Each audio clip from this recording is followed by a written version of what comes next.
Video showing me new SQ11 mini camera. It is dubbed to be 1080p 30 frames a second. It has a little RCA output for live video if you need. You can set it up as a webcam, motion detecting, and it has infrared LEDs on the front for a bit of night time camera usage if you need to. I don't know how good it's going to be, but I'll check that out later. So this is the package it comes in. The video format is AVI and its codec is MJPEG. It does 1080p and 720p, both at 30 frames a second. It also takes images in JPEG format. It's got a little clip with it.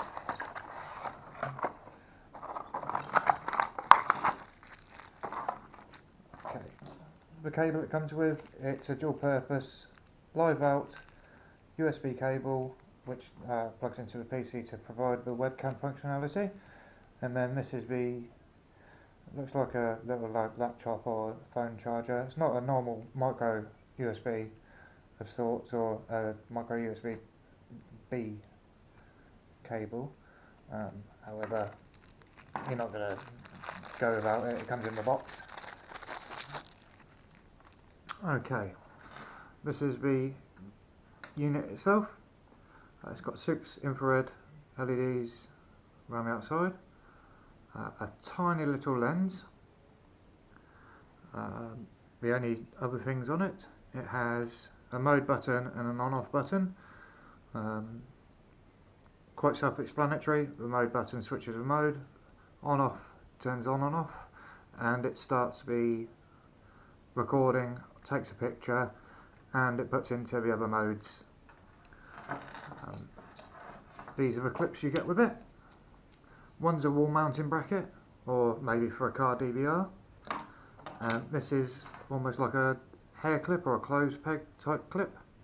It's got serrated teeth on it. It's got 4 hooks that hook into the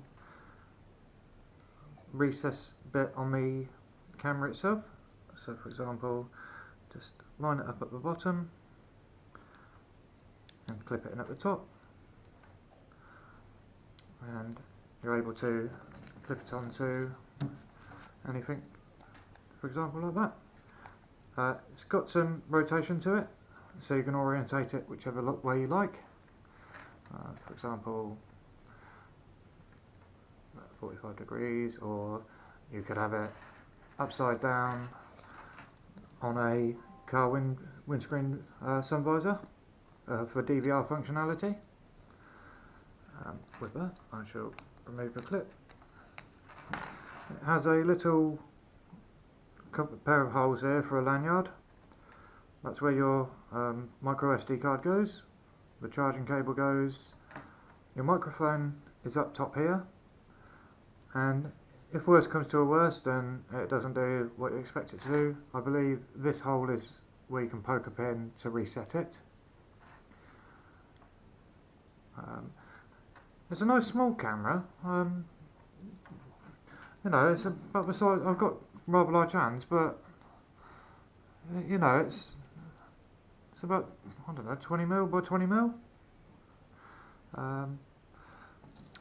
The only other thing you get are the instructions, and they are very, very vague and hard to decipher at the most.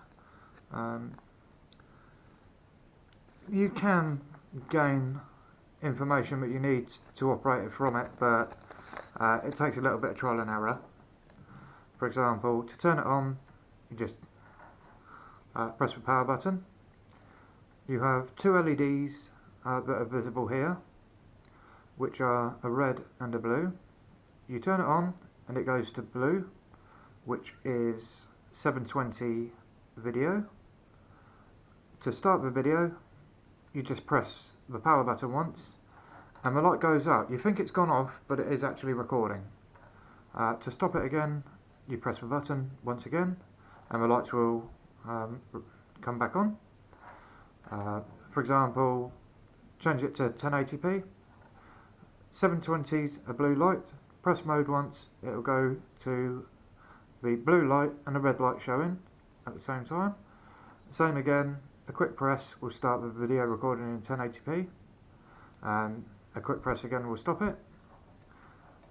One more press will change it to a pure red light, which puts it into photo still mode, and just a single click. If you want the motion sensing or motion capture enabled on any of the modes, what you do is turn it on as normal, select which mode you want, 720, 1080 or still, and I believe you hold this, the power button, instead of a quick press you hold it for 3 seconds, and that will enable it to start recording on motion sense mode. Press again to stop. To turn the unit off, you just need to hold the button down. It seems like it's about 6 seconds, so 5 seconds plus and the lights will go out. With that, that's all I can really say about the camera unit. It's got a bit of weight to it, it's got a bit of a rubberized feel to it. It's smaller than I expected, but the proof's in the pudding, so what we'll have to do is see how it performs. Okay, this is 1080p, 30 frames a second. It's quite sunny outside where I've tested this. I suppose I better run through my experience with it. As you can see from this, there seems to be a black hole open up in the sun. It picked up quite good sound. You could hear the birds chirping and so forth. Seemed to handle the light quite well, although looking back towards my house at some point, it suddenly just sort of like a light switch dimmed down from a nice vibrant summer's day to what looked kind of dull and washed out a bit. Quite a lot of lens flare, but you can live with that. You see a nice vivid blue sky, and then it suddenly drops a lot of the saturation. Moving on, the camera itself, the size is brilliant, the weight can't be complained at. This is 720p now. It may have been upscaled to 1080p for video export, but it gives you an idea of what it captured in 720p. The price, can't complain at that, it's a great price. It comes with a couple of handy little clips, ideal for clipping onto your lapel or your collar, as well as your sun visor in your car if you were to use it as a DVR. In this clip, we are now in infrared mode. It looks like it's got a circuit board trace overlaid. It picks up, I don't know, about 12 inches in front. What it does pick up, it picks up well. Other things to note, the field of view is absolutely appalling. When it's supposed to be 140 degrees, it's probably more like 80. Iffy instructions, you can decipher what you need to from them, however they could be a bit better. Once you've figured out the operation, it's very, very simple.